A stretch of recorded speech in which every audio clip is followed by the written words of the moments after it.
My dad cleared my entire Black Friday cart. Seeing the hopeful, expectant look in his eyes, waiting for praise, I grabbed his arm and dragged him toward the front door. He stumbled, confused. "Lily, what's wrong with you? Aren't you happy? I bought you everything on your list, from the kitchen." My mom hurried out to see what the commotion was. I ignored his questions, shoved him out the door with all my strength, and slammed the deadbolt shut. His voice, now laced with anger, echoed from the hallway. "Open this door. Why the hell did you lock me out? Open up, Lily. Open the door. Tell me what the hell is going on right now." Mom walked over, a placating smile on her face. All right. That's enough joking around. Let your father in. It's freezing out there." She reached for the lock, but I clamped my hand around her wrist. "Don't you dare," I said, my voice like ice. "This is my house. If you open that door, you can get out with him." Her smile froze. She slowly pulled her hand back, her eyes wide with disbelief. "Why? Because he cleared your shopping cart? He was just spending money on you, trying to make you happy." The pounding on the door softened, replaced by a trembling, pleading voice. "Honey. It's so cold out here. Please just let Daddy in." Mom's confusion curdled into rage. "Are you insane? He's your father. You ungrateful brat. After we raised you all these years." I just stared at her, my face a blank mask. Suddenly, she bolted into the kitchen. When she returned, she was holding a gleaming fruit knife, pressing the blade against her own wrist. Her voice was a hoarse whisper. "I'm asking you one last time. Are you going to open this door?" I watched her silently, then turned, took the sharpest cleaver from the knife block, and threw it at her feet with a deafening clang. "Go ahead. This one's faster." The echo of the cleaver hitting the floor vibrated through the living room. Mom's hand went limp and the fruit knife fell to the ground. She collapsed onto the floor, staring at me as if I were a stranger. Outside, the pounding had stopped. I peered through the peephole. Our next-door neighbor, Mrs. Gable, was standing in the hallway, a coat thrown over her shoulders. She stared, horrified, at my dad, who was now huddled in a corner. "Leo? What? What are you doing sitting out here?" He looked up, his lips purple from the cold. It's nothing," he stammered. "The kid and I just had a little argument." An argument is no reason to leave someone out in this weather. Mrs. Gable started hammering on our door. "Lily, open up. You'll freeze him to death out here." Mom scrambled toward the door, but I blocked her path. "Let me go. At least let me give him a blanket," she sobbed, struggling against me. I released her. I watched as she ran to the bedroom, grabbed a comforter, and stumbled back. I opened the door just a crack and watched her shove the blanket into his arms. "You just wait. I'm calling building management right now," Mrs. Gable said to my dad, her voice dripping with indignation, before storming downstairs. Less than 10 minutes later, the building manager, Mr. Evans, arrived with 2 security guards. He stood outside, his tone polite but firm. "Miss Collins, we've received a complaint that you've locked a family member out of your apartment. It's dangerously cold tonight. Perhaps you could—" "Mr. Evans," I interrupted from behind the closed door, "if I remember correctly, the deed to this apartment has only one name on it. Mine." There was a moment of silence. "I'm the sole owner," I said calmly. "I have the right to decide who I allow into my home. This is a private family matter." Mr. Evans paused, then finally relented. "Understood, Ms. Collins. We respect the owner's rights. However, we hope you can resolve this conflict peacefully." I heard them murmur a few words to Mrs. Gable before their footsteps faded away. He was still out there, wrapped in the thin comforter, shivering in the drafty hall. Mom wanted to stay outside with him, but I forced her back inside and locked the door again. Late into the night, I sat in front of the security monitor in the living room. On the screen, his attempts to knock grew weaker and weaker until he finally slumped against the door and slid to the floor. I could hear Mom's muffled sobs from her bedroom, but I kept my eyes glued to the screen. Just as the sky began to lighten, Mom emerged, her eyes swollen and red. She habitually glanced through the peephole, then let out a sharp scream. "Your father, he's passed out. Open the door.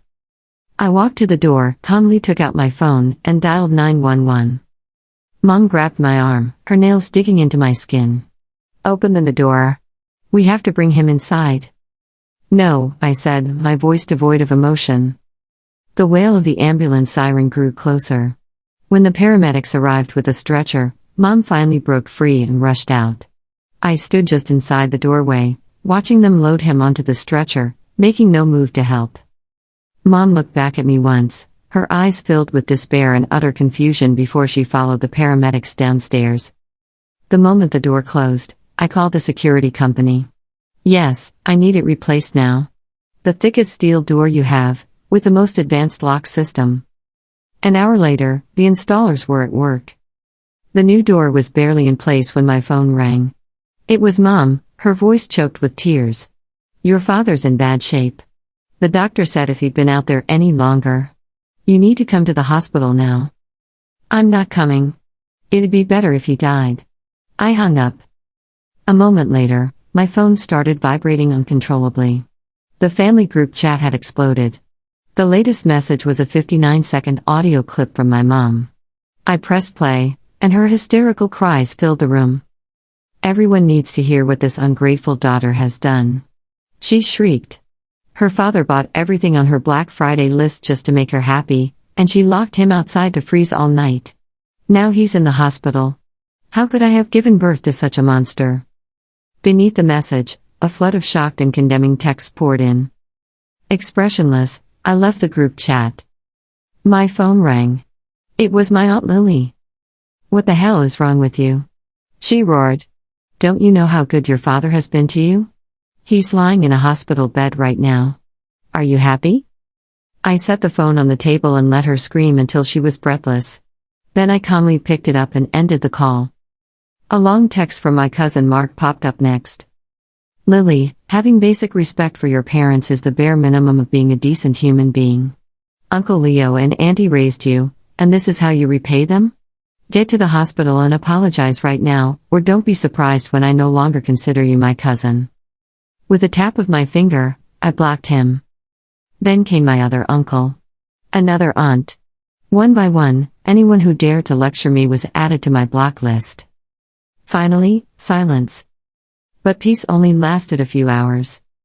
That afternoon, a chorus of cries erupted from my front door. I looked through the peephole.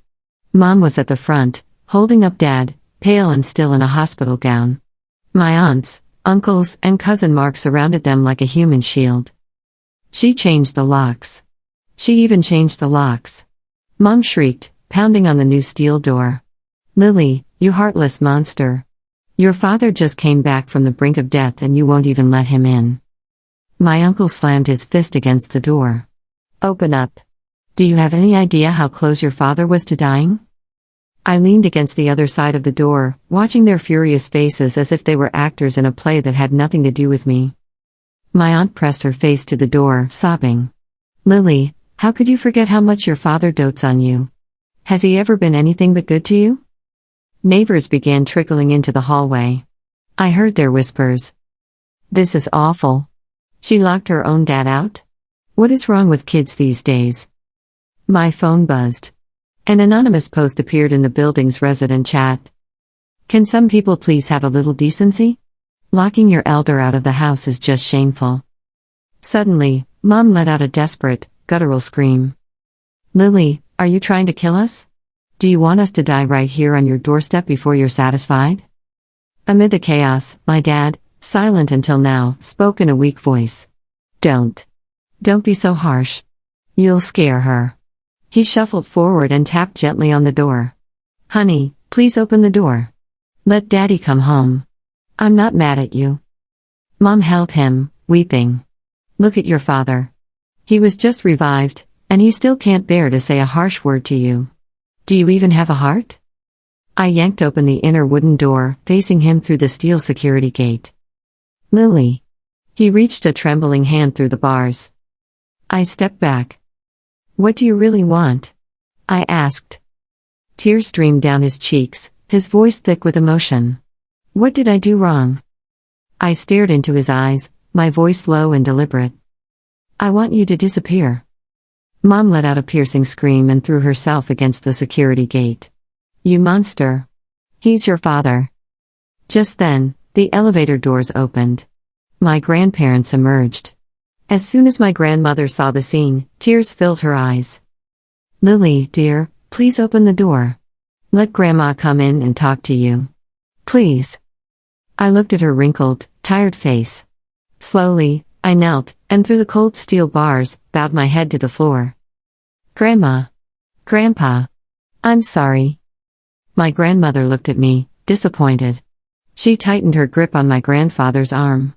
"I'm too old for this. I can't get involved." She shook her head, tears streaming down her face. At that moment, my dad dropped to his knees. "Lily, I'm begging you. I'm on my knees. Please just open the door." My relatives immediately raised their phones, recording every second. When it was clear I wasn't going to open the door, they finally left. The next morning, the video my cousin had taken was everywhere online. It showed my father weeping on his knees and me standing stone-faced behind the gate. The trending topic "Ungrateful daughter forces father to kneel" had a bright red viral tag. Then came the doxing. My name, my job, my home address. Everything was exposed. My company's website was flooded with comments. "Is this person even human? Fire her immediately. Got her address, sending funeral wreaths." My phone rang. It was my department manager, voice strained. "Lily. Look, with the way things are right now, the company thinks it's best if you take a leave of absence until this blows over." I hung up without a word and pulled back the curtains. A crowd had gathered below, filming my window. Someone had even unfurled a banner. "Ungrateful daughter, get out of our neighborhood." The doorbell rang. My parents were back, the whole clan with them. When I refused to open up again, someone called the cops. A few minutes later, 2 officers were standing at my door. I opened it. The older officer looked at me sternly. "Ma'am, we received a call stating you locked your father out, resulting in his hospitalization." "Yes," I said calmly. "Why would you not let your own father into your home?" he asked, disbelief in his voice. I looked him straight in the eye. "I hate him." "Because he cleared your shopping cart?" His eyebrows shot up.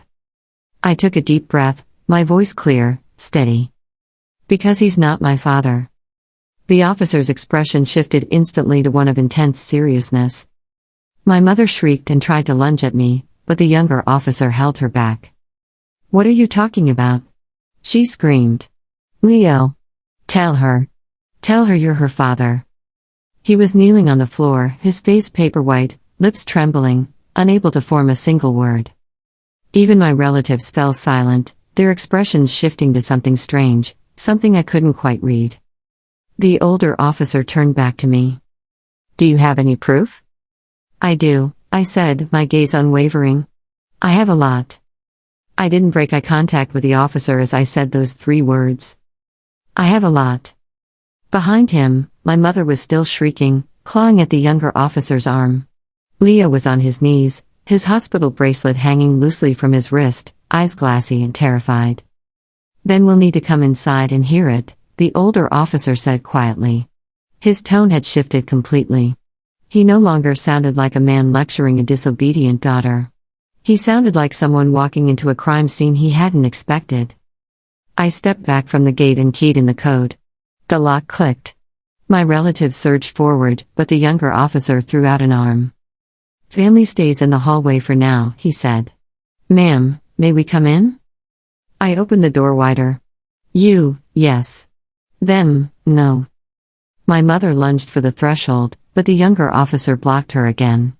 "Ma'am, please comply. We'll sort this out, but we need to hear both sides." "Both sides?" she screamed. "She locked him outside to die." "And you'll have a chance to say that," he replied, steady. "Right now, we need to speak with her." I let the officers in and locked the steel gate behind them. The roar of my family dulled into a muffled chorus. It was strangely quiet with just the 3 of us standing in my living room. The older officer glanced at the security monitor, still showing the frozen image of Leo slumped outside my door from the night before. "May we sit?" he asked. I nodded and gestured to the couch. My hands weren't shaking. That surprised me. I had rehearsed this moment in my head 1,000 times, but it felt oddly ordinary, like I was finally checking something off a long, bitter to-do list. The older officer took out a small notepad. Start from the beginning, Miss Collins. What do you mean he's not your father?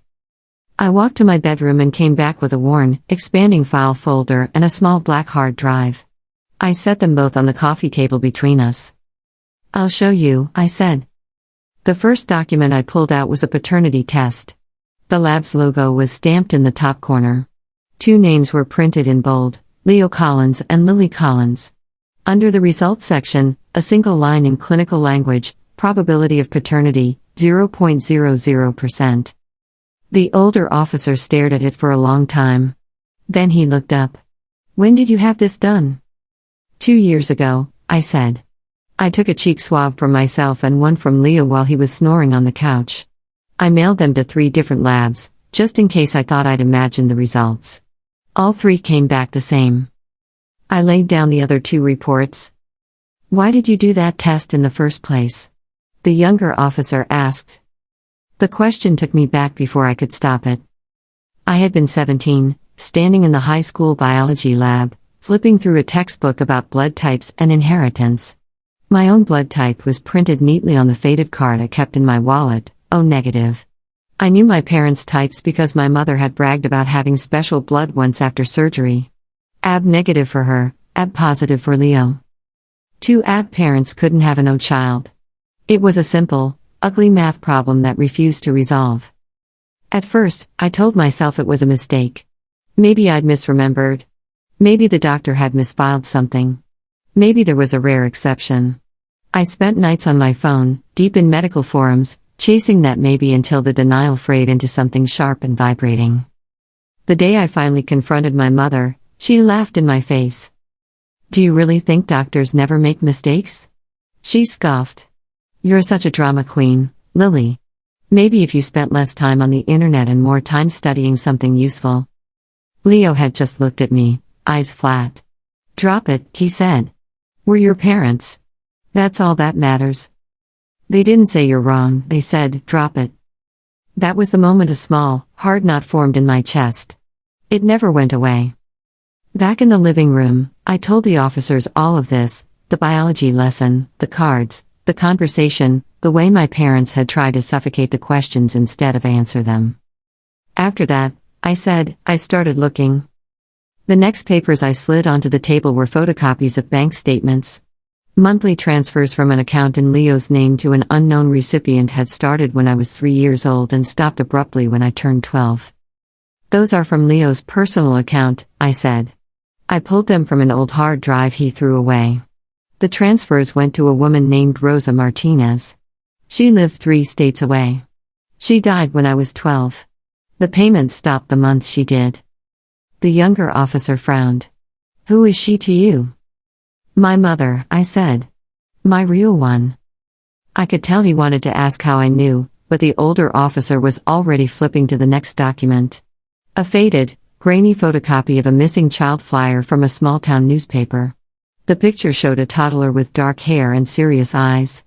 Someone had circled the date in red pen. The girl's name was listed as Isabel Martinez. She had been missing for 22 years. She disappeared from a county fair, I said softly. Witnesses told police they saw a man in his 30s offering her cotton candy. He took her toward the parking lot. She was never seen again. The case went cold. The officer's eyes moved from the picture to my face, back and forth, as if their brains were doing a slow dissolve transition in real time. I found this on a message board for cold cases, I said. Someone had scanned old newspapers. When I saw the photo, I recognized myself. Or what I would have looked like if someone had taken a picture of me at 3. I handed them another paper, a printout of a later article. Local business executive Leo Collins invests in struggling manufacturing plant, it read. 2 months after that article, another, smaller, piece appeared, grieving mother of missing toddler dies of complications from pneumonia. Leo's first factory was in that town, I said. He was there for 2 years. He left the same month Rosa died. I was aware of the muffled shouting outside my door, my mother's voice rising above the rest. The officers seemed to have forgotten everyone in the hallway. The younger one swallowed.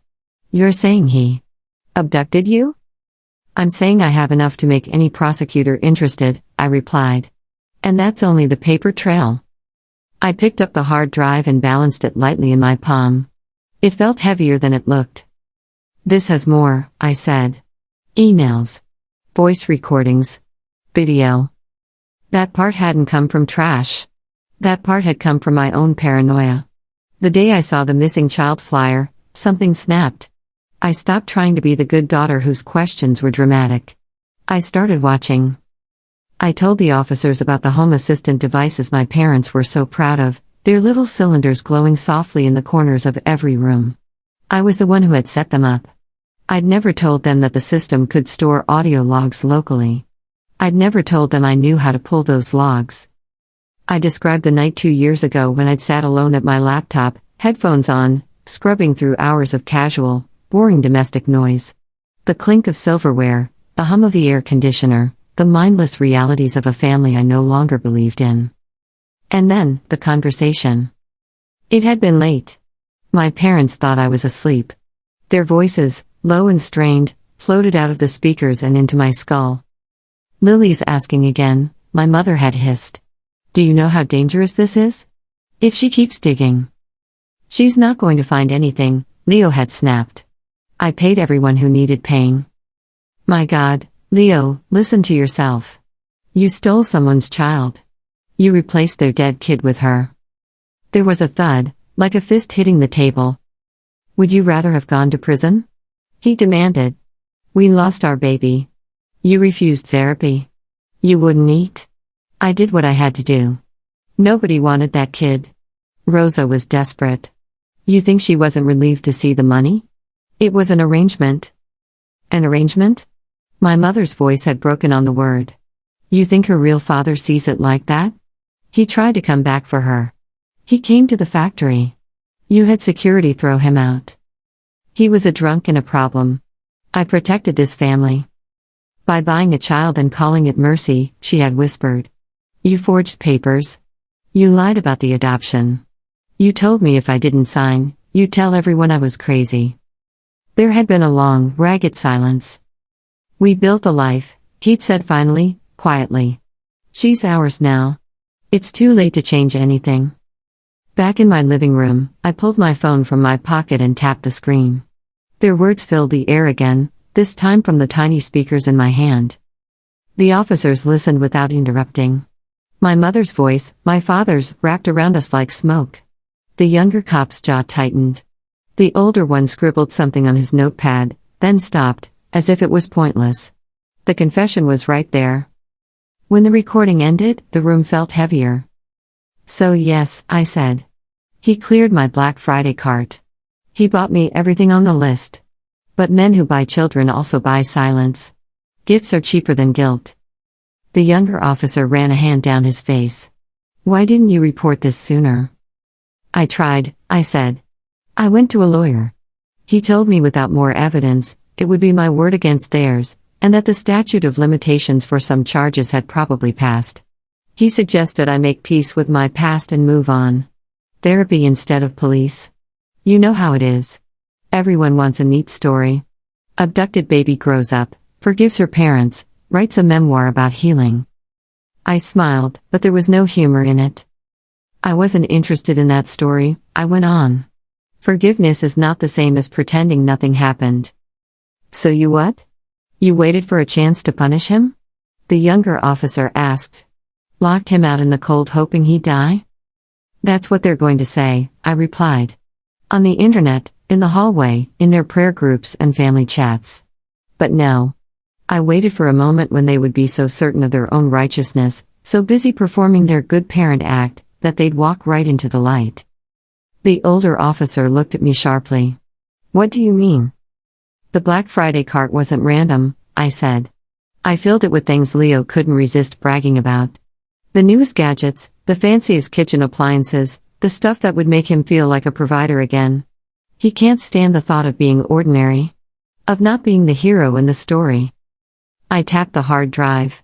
That's why this was in the cart too. Hidden in the list, disguised as an encrypted backup system on sale. He was always talking about how he needed to protect his legacy. I knew he'd buy it without reading the description. The older officer blinked. You wanted him to buy the hard drive? Yes. From a reputable retailer. With his own account, his own shipping address, his own credit card. So there would be a neat, traceable line showing he brought this into my house himself. So when I handed his confession and the financial trail to the police, nobody could say I faked it all as a spiteful daughter with a grudge. I leaned back, suddenly tired. The social media outrage? I said. That was the part I didn't anticipate. I knew my family would run to our community first. They always do. They mobilized the same way when a teacher dared suggest I might be depressed in middle school. They don't listen to professionals, they listen to each other. The older officer glanced toward the window. We could still hear faint shouts from the street below. But once the video went viral, something else happened, I said. People started digging. My name got posted. So did Leo's. True crime forums, amateur sleuths, bored insomniacs with time and internet access. They found the cold case I found. They compared my childhood photos to the missing toddlers. Strangers started asking questions the police didn't want to ask 20 years ago. It pushed this into daylight. I didn't have to do it alone anymore. The older officer looked down at the paternity tests again. You understand, he said slowly, that if what you're showing us holds up, this is more than a family dispute. This could involve kidnapping, fraud, maybe worse. I understand, I said. That's why I didn't open the door. He doesn't get to come back in here and pretend we're fine. He doesn't get to sit at my table and call himself my father while I swallow it for the sake of appearances. I'd rather be the ungrateful monster on a viral hashtag than the silent victim in a story they keep writing for me. For a long moment, none of us spoke. Then the older officer stood. Miss Collins, I'm going to ask you to come down to the station to give a formal statement and submit copies of all this, he said, gathering the documents carefully. We'll also need to take this hard drive into evidence. I nodded. Take it. He hesitated. One more thing. Are you in immediate danger from anyone out there? I glanced at the door, at the blurred shapes of my relatives behind the frosted glass, their faces twisted by anger and fear. Not anymore, I said. I'm done opening doors for them. The younger officer stepped outside to explain something to my family. The volume in the hallway surged. She's lying. She's crazy. Leo would never. What fake documents has she cooked up now? My mother's voice rose above the rest. Lily, if you say one word to the police, I swear I will. The older officer turned and fixed her with a look that cut through the commotion. Ma'am, he said. From this point on, I strongly advise you to remain silent and wait for legal counsel. Anything you say can be used against you.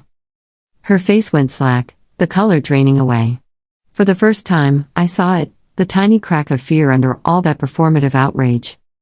My father, Leo, looked at me through the bars. His eyes were wet, not with the theatrical tears he had offered the crowd earlier, but with something raw. Lily, he whispered. Sweetheart. We gave you everything. We loved you. I stepped closer to the gate, close enough that I could see the tremor in his lower lip. No, I said, and my voice didn't shake. You gave me a house and clothes and food. You gave me birthdays and school supplies. You gave me everything that made you look like good people. But you never gave me the truth. You never gave me a choice. He reached for me, fingers curling through the bars. We saved you, he insisted. Your real father, he was dangerous. He would have ruined your life. For a split second, doubt flickered at the edge of my mind. What if that part was true? What if he had saved me from something worse? Then I remembered Rose's last bank statement. How she'd withdrawn all the money he'd given her in cash the month before she died. How the note in the police file had mentioned she was trying to start a new life in another town when she got sick. How there was no record of my supposed dangerous father ever being arrested for anything aside from a few public intoxication charges. I don't know who he was, I said quietly. I don't know if he would have been a good father or a terrible one. I never got the chance to find out, because you made that decision for us. You stole that choice from both of us and called it love. He flinched like I'd hit him. That was my moral crossroads, and I felt it as sharply as if someone had drawn a line on the floor between us. I could have spat the rest of my anger in his face. I could have told the watching neighbors every ugly detail, let their whispers shred him. I could have screamed that I hoped he rotted in prison and died there alone. Instead, I took a breath and swallowed the part of me that wanted to scorch the earth. I'm not going to scream at you, I said. I'm not going to hit you or wish you dead. I'm going to do the one thing you never did for me. He stared at me, confused. What's that? I'm going to let the truth decide what happens next, I said. Not guilt. Not fear. Not family pressure. Just the truth. I stepped back and nodded to the officers. I'm ready to go now, I told them. We can talk at the station. They escorted me past my family. My mother lunged again, but the younger cop blocked her. My grandmother stood in the corner, one hand over her mouth, her eyes shiny and distant. My grandfather stared at the floor like he was trying to count the tiles. As we walked to the elevator, my cousin Mark lifted his phone as if to film me. For once, I didn't care. Go ahead, I said. Just make sure you record the rest too. All of it? At the station, the hours blurred. Statements. Forms. A detective with tired eyes and a quiet voice asking me to go over the same events again and again. They copied my documents, scanned the hard drive, took my permission to request records from the old town where Isabel had disappeared. At some point, a victim advocate brought me tea and tissues. I hadn't realized I'd been crying until she pressed the tissues into my hand. You're doing something incredibly hard, she said gently. But you're not doing it alone now. The investigation didn't resolve overnight. Real life rarely moves at the pace of justice in movies. There were jurisdiction questions, dusty boxes pulled from old archives, reluctant former employees who remembered just enough to make lawyers nervous. The internet, however, moved fast. 2 days after I gave my statement, the viral hashtag that had condemned me began to fracture.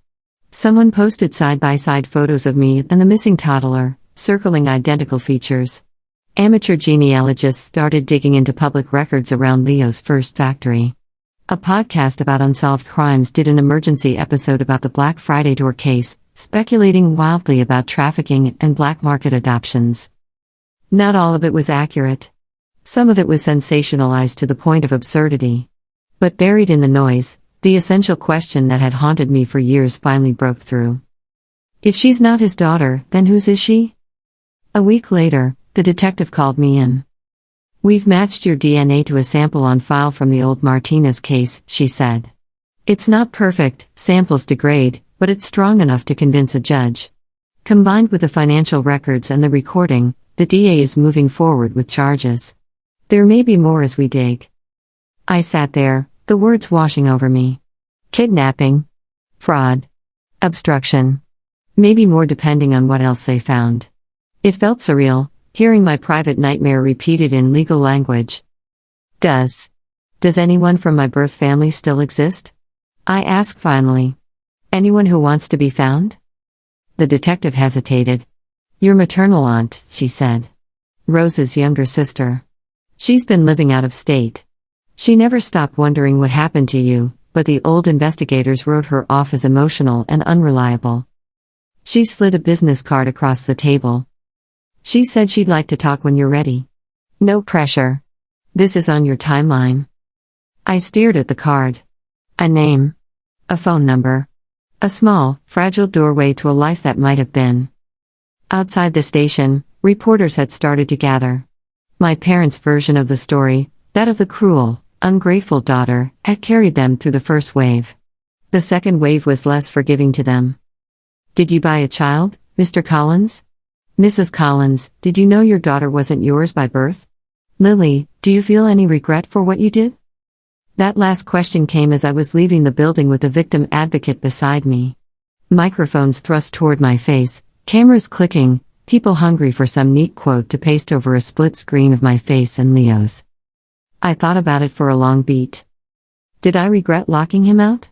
Did I regret the viral hellstorm, the threats, the banners, the way my name had become shorthand for heartlessness for millions of strangers who knew nothing about me. I regretted that any of this had ever been necessary. I regretted that the little girl in the missing flyer had grown up needing paternity tests and secret recordings to understand who she was. But regret, I realized, wasn't the same as wishing I'd stayed quiet. No, I said finally, my voice steady. I regret what was done to me. Not what I did to stop it. That evening, I stood alone in my apartment, leaning against the brand new steel door. The crowd outside had thinned. The banner was gone. The building's group chat was strangely silent. A new notification popped up on my phone. Someone had made a post on one of the same forums that had torn me apart a week ago. This time, it was a screenshot of the missing child flyer next to a photo of me at age 3, one my parents had kept framed in the hallway for years. Caption: maybe the monster wasn't the girl at the door after all. I exhaled slowly, feeling something unclench inside me. I wasn't naive. The internet's sympathy could turn just as quickly as its condemnation. Trials would drag on. Lawyers would circle like vultures. My grandparents might never forgive me. My mother might never admit what she'd allowed to happen. Leo would get his day in court. So would I. But for the first time, the story wasn't being told entirely on their terms. I turned the aunt's business card over in my hand. My thumb traced the phone number. I wasn't ready to call her yet. I didn't know if I would ever be ready for that kind of hope. Still, I slipped the card into my wallet, right where my old blood type card used to be.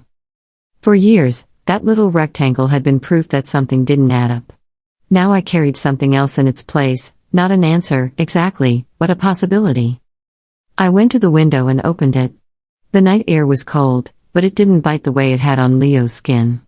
It felt clean. Down below, the city kept moving. Cars passed. People laughed. Somewhere far away, a siren wailed, unrelated to me for once. I let the chill wash over my face and closed my eyes. Whatever happened next, courts, headlines, awkward reunions or none at all, I knew one thing with a certainty that steadied me. I would walk into it with my eyes open, my own hand on the lock, and no one else's story shoved into my mouth. For the first time in my life, what came next would be mine.